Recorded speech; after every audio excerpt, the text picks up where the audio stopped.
Hi, everyone. Welcome to another episode of Just in Discussion, and welcome back, everyone. Hope everyone is doing well. Now, today we'll be discussing on a topic that has been going on since time immemorial. The topic for today is called The Future of the Worker and Challenges in a Post-Pandemic World, to contextualize that. And we want to discuss today about the current state of people who are both in employment, seeking employment, especially in regards today in a world that we are slowly trying to now recover from the COVID-19 pandemic. Today, joining us is the member of the Just Executive Committee, Shazmi Ali, and I would like to pass it over to Shazmi to introduce himself. Shazmi? Hi everyone. Nice to meet you. My name is Shazmi Ali, so you can address me as Shazmi. I'm a Just Exco member. This is my second term as a Just Exco member. Uh, in my profession, I'm also a head of human resources for a multinational corporation. I've got about 21 years work experience, and majority of those work experience is in areas of HR. And as you're aware, HR is responsible for career, bringing in talent, and ensuring that the organization partners the business to achieve its goals. And of course, we within the HR fraternity, we say 2020 was a year of the HR, because in an organization, when COVID hits, I think it hits the HR guys more than anyone else. So all your preparation of ensuring that you comply with the legal requirement, the changes in government policy is HR. Ensuring that how your staff remain safe if they are working, whether they're working from home or at site, is HR. And taking care, caring for your staff. All those elements are HR. So if you have friends who are HR professional, 2020 would have been the busiest year for them ever. Oh, yes, that is true. That is definitely true. Especially considering on this topic, taking care of your staff, taking care of the people who are under your charge and employment is definitely one of the biggest responsibilities of human resources. But today also, I would like to focus a little bit more on the employment aspect, because when it comes to it's a worldwide thing. People are talking about opportunity for gainful employment, the prospect of the worker in the future, especially now considering the COVID-19 pandemic. This has been a big social concern, not just regards to the pandemic, but also regards to job opportunities, rising, what do you call it, cost of living, all that sort of thing. But especially now, like you mentioned, 2020 was the busiest year for HR as well.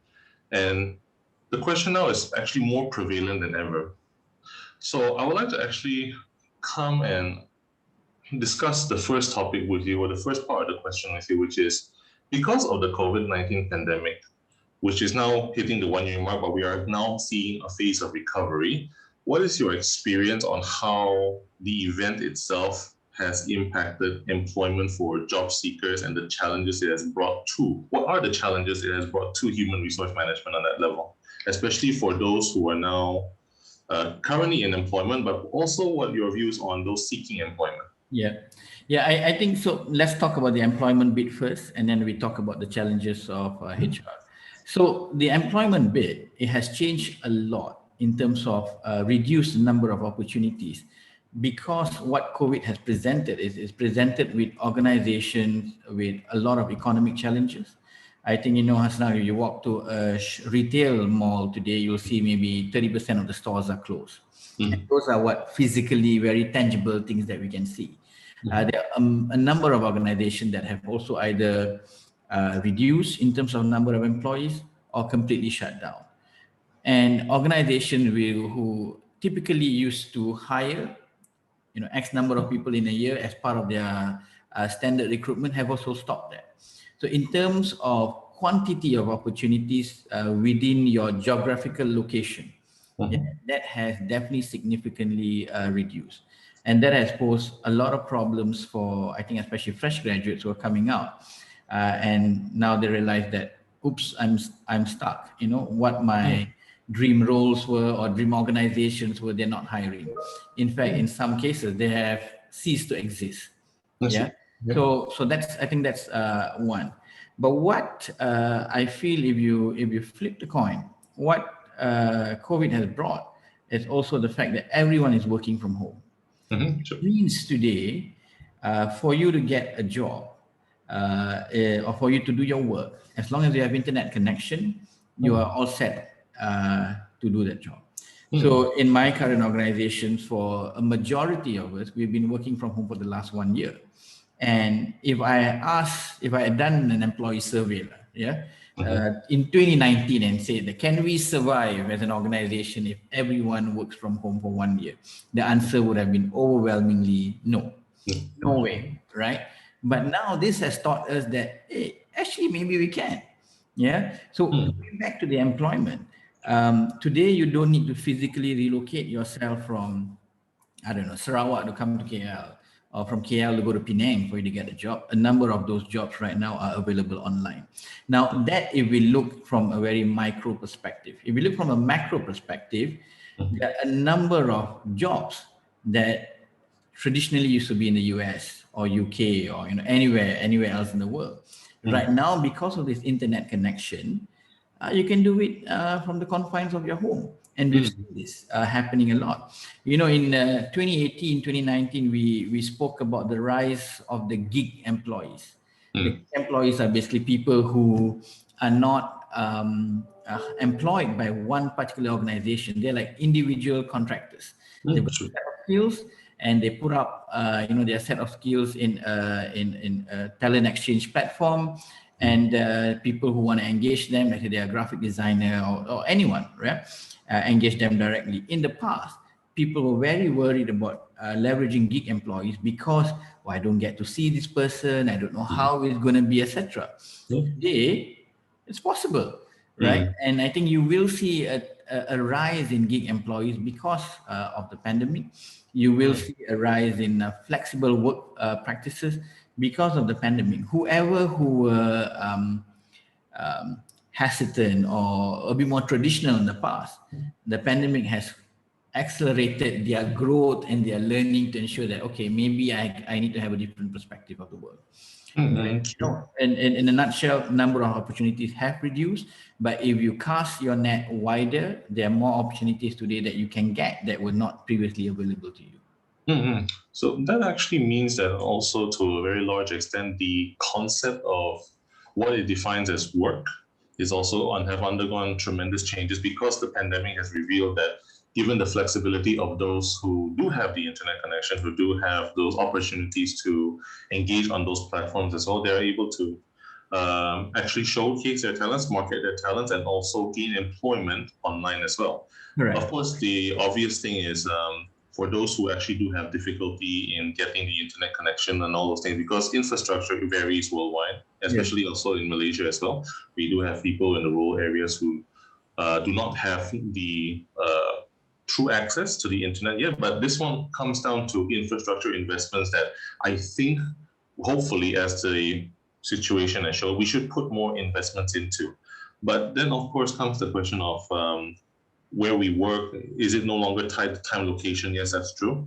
But you'd also mentioned something about on the education. I'd like to touch on that as well, because something interesting has also happened because of the pandemic, especially in regards to employment and the future of employability of the worker. For example, there's been recently, obviously 2020 hampered a lot of people's plans to further their education because they're no longer able to travel, they're no longer able to go and seek further education to increase their employability. But what happens recently is that a lot of people now are seeking to move into the job market first before going into employability. We hope finding employment. There was this article, I'm not sure if you've seen it in Channel News Asia on the Singapore platform, where a lot of parents now are advocating for their children to finish college and then after that move to the workforce before going into university and things like that.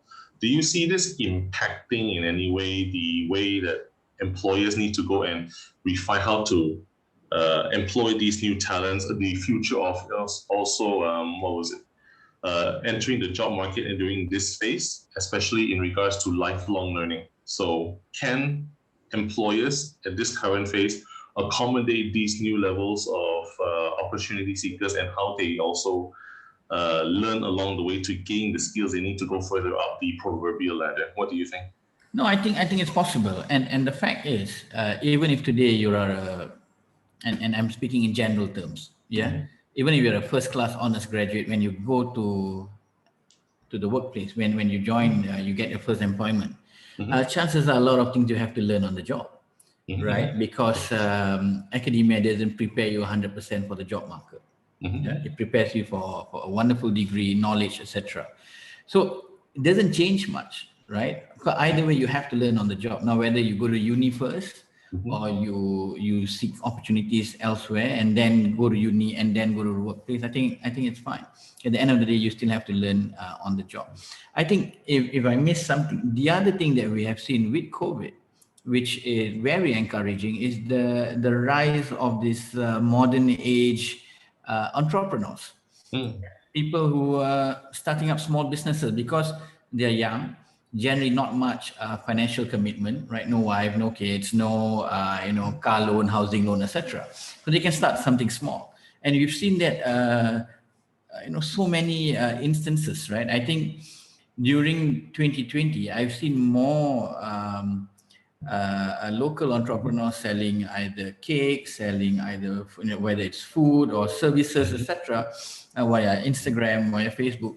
And in the past, two things, right? In the past, you won't see that many of them, and second, even if they were selling from Facebook, not many people were buying. But today, because everyone is working from home and you can't go out, so the best way to try to get a particular service or try to get a particular food item is by ordering online. I think majority of people, and I can speak based on my experience with some of my friends as well, they would have done their first online shopping in 2020. Now, whether that's an item or a service, it doesn't matter, right? But I think those are things that is pointing towards a direction that where it's going to move. That's true. Especially in since on that note as well, because we talked about also the young people, how they've managed to innovate to a very large extent. Like you said, geek employees, especially those who have technological experience, having been able to deal with the platforms a lot more Comfortably. deeply. Yeah. Exactly. More deeply as well, compared to some of I hate to term it, but the older generation, because also you will see that a lot of people who, let's put it on another coin, which sorry, another on the other spectrum, because there are those also who are in the employment phase during 2020, and suddenly the pandemic hits, and then suddenly they find themselves that not only are they suddenly out of a job because obviously they need to cut down on staff, they need to actually reduce overheads, especially when they try to preserve employment for the company. It's all understandable from a large capitalistic point, but from the workers' point, suddenly you find these individuals have to be retrenched. They suddenly can't provide for their families, and in many situations, a lot of them are of the age where it's a mindset thing where they can't suddenly learn. They say they can't learn anything new. I believe that's not true, because I believe that you can constantly learn things. But there's also this stigma about when it comes to the age issue. Some people will say the old of you're too old to actually be put into the workforce again after this, and then suddenly they're stuck in this rut. And this is not just a contextualized local issue. This is something that's been going on around the world. Everywhere. Yeah. So I'm not sure. Do you have any advice or insights for these kind of people? Because I know there's opportunity to reskill, to relearn, but in many of these situations, they are just literally left out in the gutter, and they do have people to provide for their families, which also, in that sense, affects the livelihood of the families and their opportunities in themselves. It's a cascading effect. So, do you see things like this happening? And if so, what do you think should be the resolution for things like that? Yeah, I think these things happen a lot. Yeah, and it's so the first part of my conversation, our conversation, was more on the young graduate seeking employment the first time. But there are also the other part of the problem which needs a lot more thinking to solve it. What do we do with individuals who are 40, 45, 50, who suddenly for the first time in their life have lost their jobs? For the first time in their life, they are then struggling to put food on the table. And it's very easy to preach and say, oh, they should just start a business or do something new. But the challenge is really real. For a lot of them, is the struggle of balancing things, domestic affairs at home, and also how do they gain some sort of economic means. And for a number of them, maybe even if because of failure of solving the economic means bit, it affects the domestic affairs at home. Yeah. Yeah. And I don't think we have today, if I just make a quick assessment, we don't have a strong ecosystem to help these guys. Yeah. um it's if for 25 years you only know how to drive an auto car. Yeah. Yeah, suddenly someone tells you, we'll still give you a car but drive manually. Struggle. Yeah. That's true. And this is the same situation, but human nature being, after maybe a month of struggling with the manual car, eventually you pick up and become better. Yeah, so I think we need to create a platform for them to help them in picking picking some sort of economic means. It will be a struggle, but those who persevere, I think, will be fine. But those who give up is where, I think, where the challenge will definitely be. Yeah. And if you on top of that, you add things like access to internet. Yeah, that limits the opportunity as well. I've seen a number of government initiatives, not just in Malaysia. I was just listening to a documentary even in the US. Yeah. That uses internet platform to spread this message and to educate people. Those who do not have internet access are completely left out. Yeah, Yeah. that's true. And I think this is one way for us to try to see, not to, as much as we want to use the tool because it's convenient, but if it's neglecting or it's not reaching out a segment of your population, then you need to find new ways to reach out to them. Because that ultimately comes down to the accessibility of the platform, admittedly, as well. And that's the thing, because at the end of the day, the real problem is a lot of these things depend on the accessibility of the platform. And you get unfortunately, a lot of, let's call it bureaucracy at this point, where they try to manage who can access the platform, how can they actually control the platform. Because admittedly as well, especially in the previous Trump era of presidency, let's look at the American context on this one. A lot of the platforms were not so much used to just educate people, but more to just mobilize people and also to act on that stigma of what's going on, why is this happening, and then it riles up the anger and gets people moving in a direction, and some would say in a direction that is not actually helping the situation. So there's a two-edged side to that platform as well. Yeah. But also, the other question I wanted to actually ask also was, because you see, we've been mentioning about there needs to be a strong ecosystem.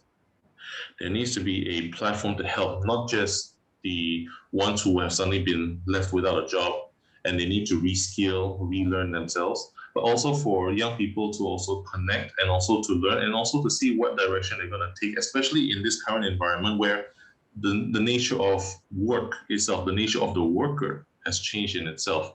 But then comes the question of where is this platform going to come from? And who is going to start? Because everyone's always pointing the buck, or let's say passing the buck around. It's like, who's going to do this? Who's going to do that? And every time, yes, the workers will, I would say this habitually, pass the buck to say the government should do it. The corporation should do it. There is a sense of social responsibility that the larger corporations, yes, especially if they put themselves in any form of social context, has the responsibility for the society that's around it. But at the same time, is this necessarily the most effective method? Is it truly what an ecosystem is? Because if you just say you need to do this, and then only then they can actually do something about it. Is that the real way of doing it, or is there another solution that you can think of that maybe we can create something that is truly symbiotic in nature? Yeah. No, I think it takes everyone to play a part. And one person not playing the part, for example, is going to break the entire ecosystem. You need to start with, at the core of everything is the individual themselves. Yeah, I think it has to start with their effort to learn something new, their effort willing of trying to pick up new skills or trying to at least find out what opportunities out there. That's the first step.